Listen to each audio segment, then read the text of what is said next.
Hey, I'm Galahound. And once upon a time, I was getting my kill on with my new Assassin's Creed Valhalla, which is an awesome game. The animation is a little iffy, but still awesome. Then I put the controller down and decided to have a little read through of my Spider-Man to the Spider-Verse comic. It has wicked cool illustrations, alright? Great story. And then I thought to myself, why don't I try drawing Avengers characters as Assassin's Creed? And why is this in black and white? It was only last week. So yeah, that's what this video is about. Taking iconic Marvel heroes and putting them in Assassin's Creed, each with a fanfic story. So, enjoy!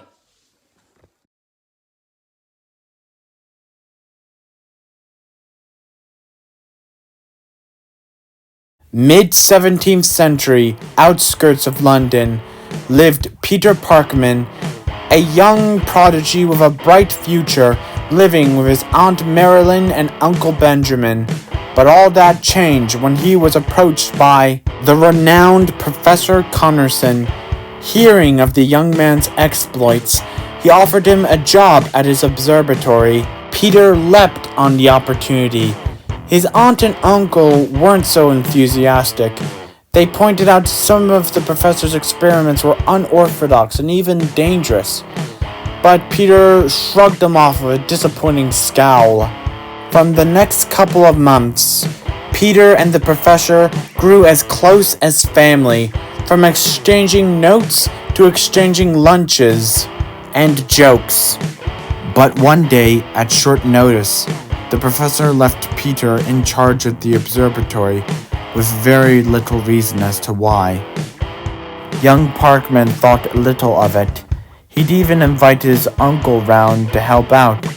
They both worked late into the evening, until a spider crept up and bit Peter's hand. He dropped a beaker and it shattered on the floor.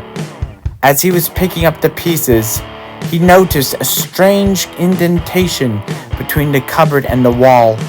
Pulling it back, he found a secret room filled with vials of lethal poisons, weapons he had never seen before, and all sorts of instruments of destruction. What is this? Peter and his uncle found themselves cornered by a man draped in black alongside the professor. The Templars will not be pleased! He pulled a large sword and lunged at the two. Venom, wait! The professor cried out. Uncle Benjamin tackles the assailant to the ground, knocking his sword from his grip. Overwhelmed by rage and feelings of betrayal, young Parkman grabbed the sword and cleaved the professor's arm from his body. But in doing so, he knocked over a cabinet filled with harmful poisons. The chemicals mixed together, forming harmful fumes. Everyone was choking on them as if their lungs were on fire. The man called Venom grabbed the bleeding professor as Uncle Benjamin grabbed young Parkman. They made their way out of the building. The miscreants disappeared into the night as young Parkman collapsed to the ground, struggling to breathe. His uncle, on the other hand, wasn't so lucky. The old man died right next to his nephew. After Uncle Benjamin's funeral, and after failing to convince the constables of what happened, young Parkman took it upon himself to seek justice. He trained in secret. He forged himself a chain dart for long-range and versatile combat. And then he took to the streets as a masked vigilante. And after a year or so of this, where he did not find Venom or Professor Connorson, he had helped a lot of people in need under gang violence. In his exploits, he became renowned and feared as the Spider Assassin.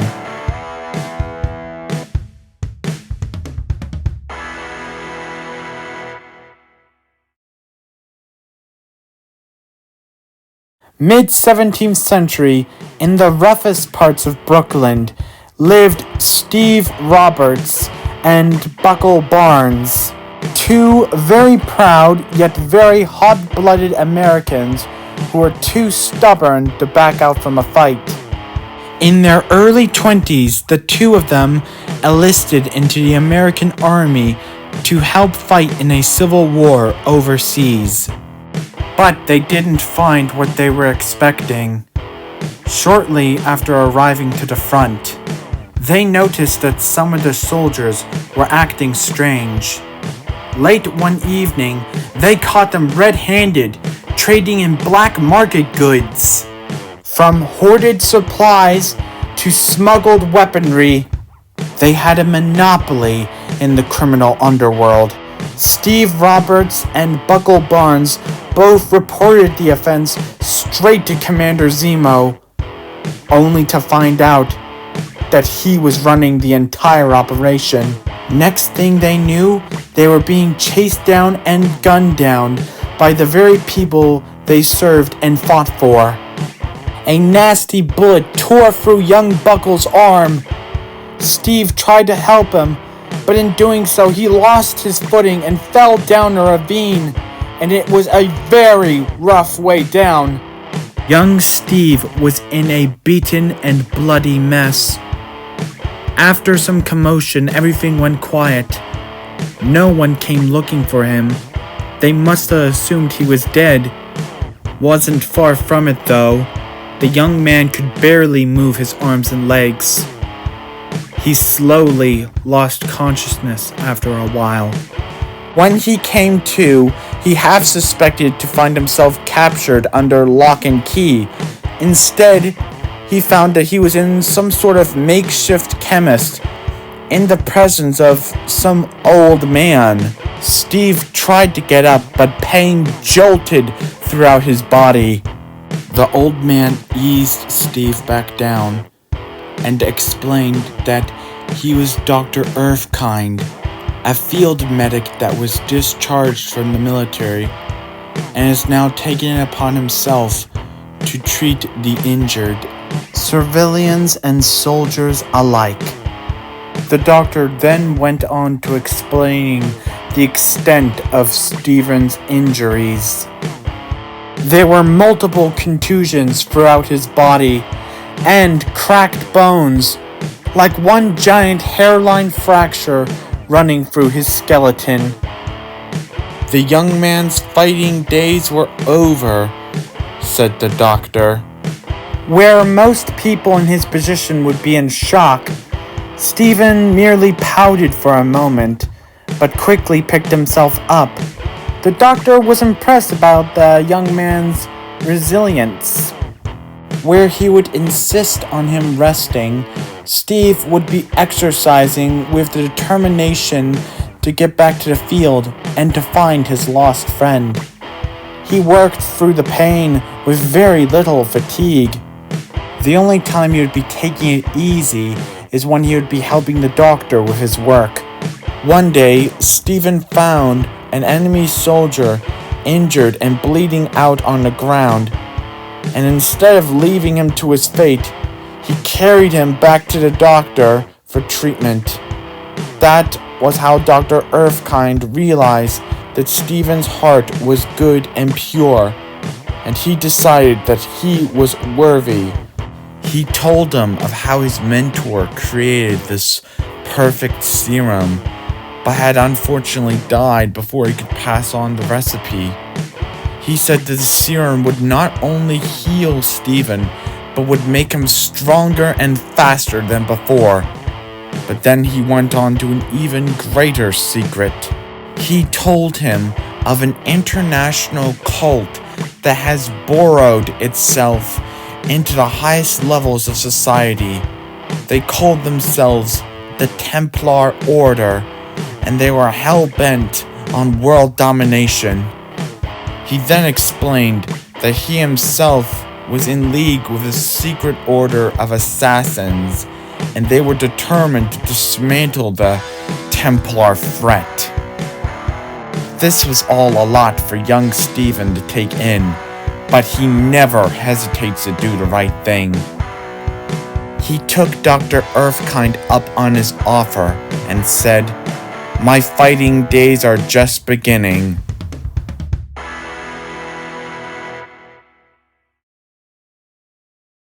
During the mid-17th century, the Templar Order had a wide range of members and supporters, but hardly any of them came close to Thomas Starkland. He was born into the Order, and he was a genius among geniuses. In his late teens, he ran a chain of black markets and developed weapons alongside Professor Connorson and Obadiah Stateman. In his mid-20s, he had control of several banking regiments, making inconceivable amounts of money.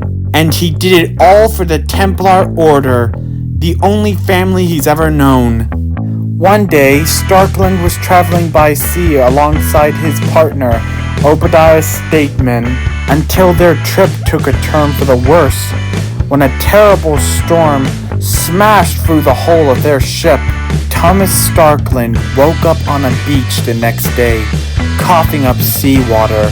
Sitting right next to him, he found one of the servants who was working on the ship, Roderick Rhodes. He saved Starkland from a watery grave, but they both found themselves stranded on a third world country they knew nothing about. So the two unlikely companions traveled together for a while.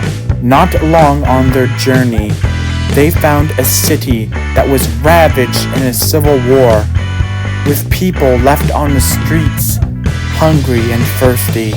Thomas Starkland had a somewhat sheltered life within the Templar Order. This was the first time he laid eyes on real human suffering. And yet, amongst the chaos, there were those helping out of the goodness of their hearts, sharing what little they have. This display of unbroken hope had warped Starkland's perspective of the world he lived in. The next day, he found his friend Obadiah Statesman, only to find that he was profiting off of the people's suffering.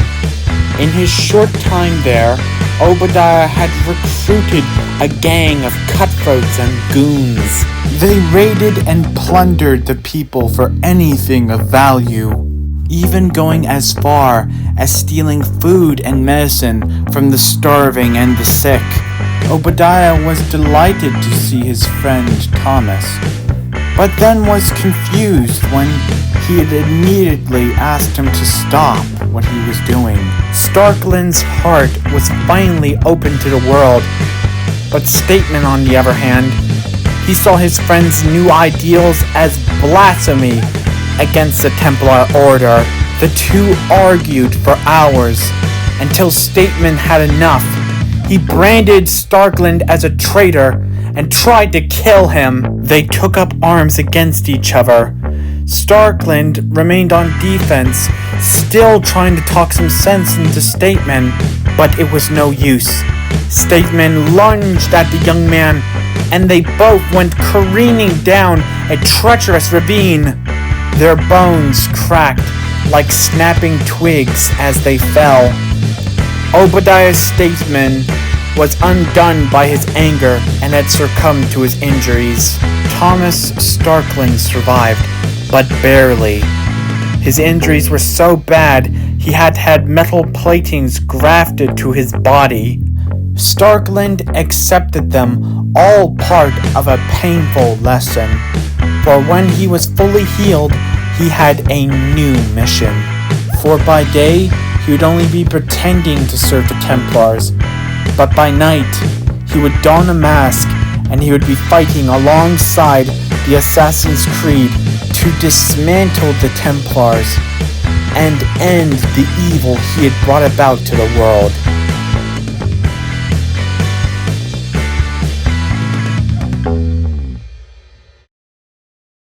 In the mid-17th century, a young boy named T'Challa. His heart beats wild, and his feet dashes joyously through his village, an aboriginal peace-loving village of several hundred, all worshipping their panther god for a bountiful harvest. T'Challa's family lived in the outskirts of the village, and they lived happy lives.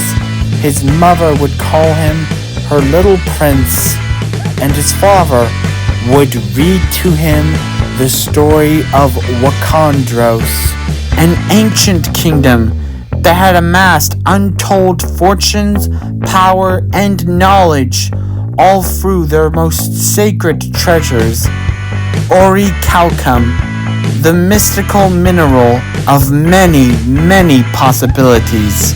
But it was because of this that the wise king decided to hide away his great kingdom in fear that the outside world would misuse orichalcum and turn it into a terrible weapon. T'Challa never quite understood the ending, but he often fantasized of Wakandros and what he would do if he ever found it. But then, everything changed. Late one evening, T'Challa's father returned home, half dead, with an arrow sticking out of his back. He had just enough strength within him to shout, "Run!" before collapsing. And through the open door, they could see houses burning. The village was being invaded by acolytes of the Templar Order. T'Challa and his mother had no idea why this was happening. All they knew is that they had to get to safety. T'Challa's mother knew just the spot. An old abandoned ore mine not too far away from the village. She told T'Challa to go and hide there while she doubled back and threw the acolytes off their trail before she would join him. T'Challa did what his mother said. He went down into the tunnels, deep down into the darkness, until he couldn't hear the commotion anymore. The next thing he knew, he couldn't hear or see anything at all, and that frightened him even more. He waited for his mother, but sadly she never came. He was down there for what felt like a lifetime, until something called to him from within the darkness. It wasn't a voice, but more like a feeling he had. He followed that feeling deeper and deeper into the tunnels, and at the end, he found a strange mask made from a material he'd never seen before. He put on the mask, and when he did, it warped his senses. He could see and hear better than he ever could. He was able to navigate as if the route was laid out before him. Moments later, he found his way out, but also found his village was in shambles and his family were nowhere in sight. He did not take much time to mourn, for he had a new mission.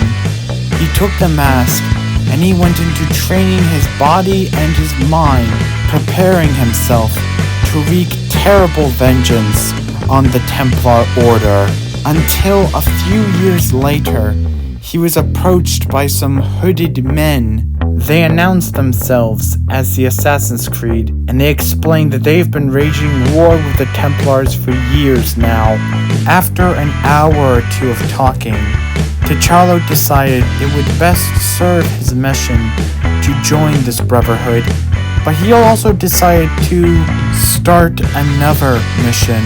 He believed that his mask was made from orichalcum, and he was determined to find more, but more determined to find the lost city of Wakandros.